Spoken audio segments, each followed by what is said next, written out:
because nihilism, as Father Seraphim Rose says in his excellent book on nihilism, is the late stage, the final stage of revolution. Now we can go back to the French Revolution. We can go back to the 1800s revolutions. We can go back to whatever revolution, Protestant revolution. It doesn't matter. Because revolutions, ultimately, in the last few hundred years, are culminating in what Huxley called the final revolution. And the final revolution is the revolution against man himself. But the revolution against man himself is a contradiction, because how are men going to rebel against men and mankind itself when they're men? You see, yes, enter in transhumanism. And so the logic of revolution is that, wait a minute, man is the problem. Mankind, the species, human beings are the problem. Let's get rid of them.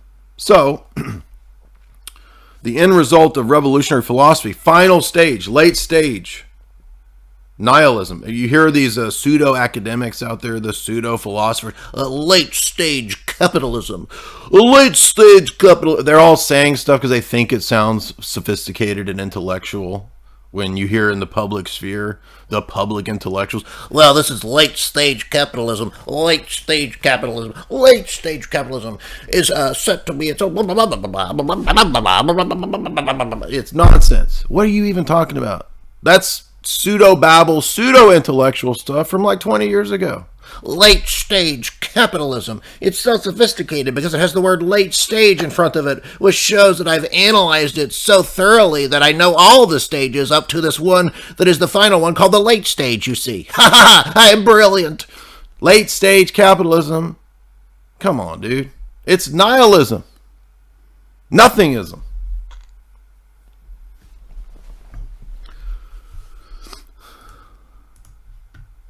Nothingism. Nothingism is the end result philosophy of late stage nihilism. That's what it is, dummy.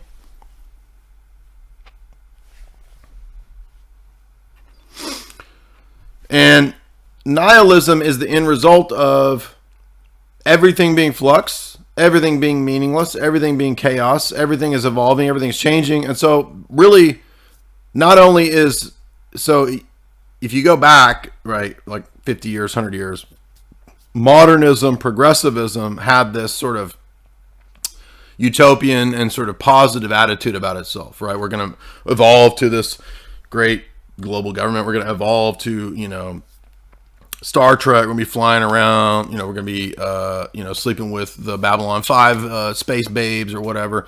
No, none of that. That all collapsed. Because when you get rid of objective truth, logic, logos, then what happens is that there's no meaning. So you can give people the copium of social construct meaning for a little while.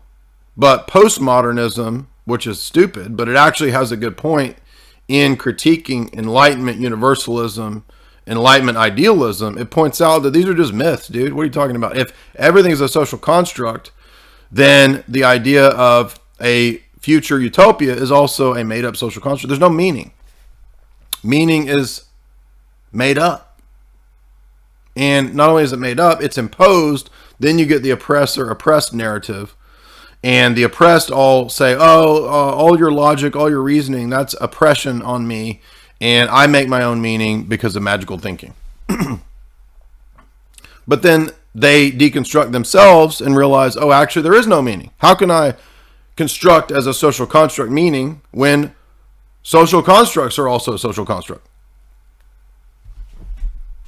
Right? Soy face.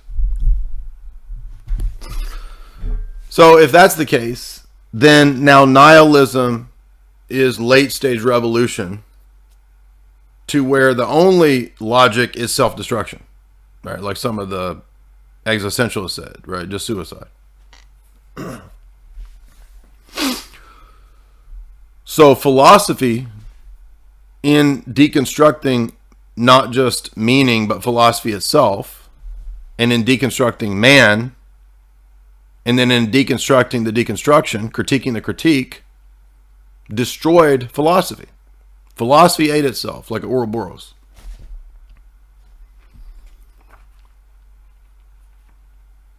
I'm not joking about this. If you don't know, like, philosophy doesn't really exist anymore. I don't know if you guys know this or not. I'm not joking. In modern academia, that's done, dude. We don't do that anymore. Now it's just like psychology and power politics, oppressor oppressed narratives, will to power. That's all it is.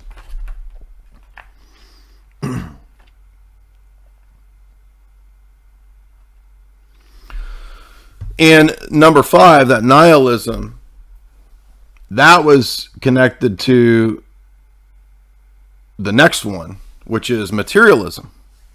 This is a bizarre one because it should be pretty obvious that materialism is a metaphysical claim. I mean, the idea that you're going to say that all that exists or everything that exists, or as far as I can know, everything that exists is just purely matter, is a massive, grandiose metaphysical claim. And yet, zillions of people believe this somehow. And they don't know, they can't tell that this is nonsense, contradictory. Like, you can't know that. What are you talking about? How do you know everything is matter? Everything is molecules and atoms? How do you know this? You don't know this. It's just a dogma. Materialism is a fierce, religious, fanatical dogma. Nothing to do with science. Nothing to do with empirical observations. It's an assumption prior to metaphysics, prior to epistemology. Excuse me, prior to empiricism and prior to epistemology. And materialism itself logically leads, if you adopt it, to nihilism, the destruction of philosophy and meaning. And yet these people dive wholeheartedly. They just give themselves up to materialism. I think because they think that it's scientific, sophisticated, has explanatory power, et cetera, et cetera. But it's pure nonsense. But only a super stupid, uneducated masses, and including the academic class. Now, I'm including the academic class in the stupid, uneducated group of people of the modern world. Only they could believe that this is a scientific, rational worldview. Rational? Reasoned? How are you going to say that thought is identical to molecules? Reason is literally smushed into and identical to molecules, which are constantly in flux, but there's also objective standards and meaning and truth. I mean, it's just nonsense, right? Totally self-refuting. And yet, the mythology, the metaphysical mythology of materialism dominates the modern world. Again, probably 90 to 95% of the thinkers out there in academia believe this gibberish because they were taught it, because they were brainwashed with it, and because they have bought into a delusion, an illusion that matter somehow is scientific. Molecules in motion. That's scientific, you see. I think, again, I can't convey to you guys how bankrupt academia is. I mean, I was in academia. I know that world. I've seen it. And I think people who, are in the intellectual sphere of the internet that are, learning things, the intellectual dark web or whoever, it doesn't matter. The YouTubers, they look at academia still as if it is this, hallowed halls of great sophisticated intellectuals. It's not. Now, there are still intelligent people in academia, so I'm not trying to be overly simplistic, but it is not what these people think anymore. Okay, maybe in the Middle Ages it was like that. The universities were full of these, great geniuses or something. Maybe 100 years ago it was still this way. But academia is a joke now. And it's basically quackademia now. And it is full of people who are, for decades, have been vetted and sifted to be part of a clique, a cult, completely subservient to the system. And if you don't know that or aren't aware of that, you have no idea what you're talking about. I mean, that's the reality.